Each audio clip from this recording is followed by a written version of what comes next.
check them out as well.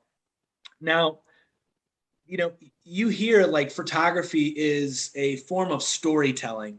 And I remember learning when I was diving into the space of NFTs about photography specifically because photography was something that revolutionized art when it first came out. A lot of people, it caused a lot of controversy because artists at that time looked at it as something that was not natural because it wasn't a human with a paintbrush or what have you, or some form of writing tool, and it was a machine with chemicals. But as time went on, it developed its own niche in like I said, it's storytelling, but also it's capturing a memory, it's capturing a time which you can never go back to, but you can always have that picture to look back on if you had the camera or video, whatever it may be. So is there something that you guys attempt to show in your work as well, as far as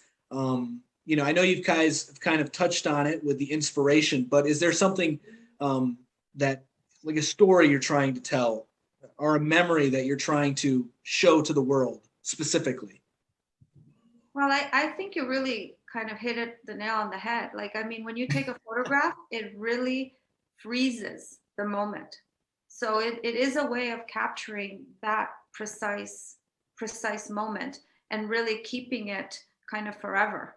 And so I think that that's kind of like really like the beauty of photography. And it's interesting when you think back of the history of photography, like you were mentioning, artists in a way, even though they rejected it, they also embraced it, because a lot of artists, when they use the whole camera oscura technique, where they would, darken the room, shine the light, project kind of the shadow, and then trace to make their paintings. I mean, that's really like a photograph that they're using to base their art on. And so I think that there's just really so much power in the photograph and freezing the moment.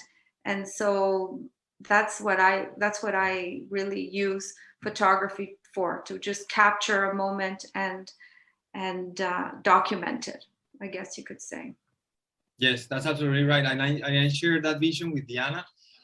We hosted a space on Tuesday. It was our first space from a series that we have with our friend Jimena Buenavida, which I encourage everyone to follow because she is the artist in this space. She was one of the first one. Diana and Jimena was one of the first one that I followed back in March, and they just opened every door for me. But I was asking each one in the audience, what were you grateful for? And my answer to my question, why am I grateful for, is coming back to our everydays now.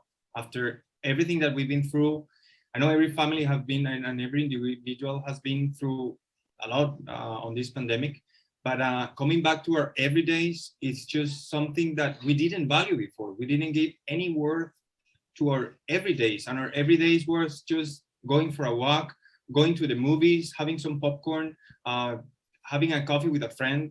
So that's also what touches me, and that's what takes me to take photography. That's what moves me to take photography, our everydays, and of course, speaking a bit about the history of art, what you'll find in the caverns, in art in caverns, where they were our ancestors trying to picture what they were living, their everydays, the huntings, their harvesting, their everydays were trying to be there depicted. So it's just a different expression, it's just a different medium, but I find it, for me, and I see Diana shares this vision, I'm really glad of that, but I see our everydays is something that we need to remark, we need to highlight as well.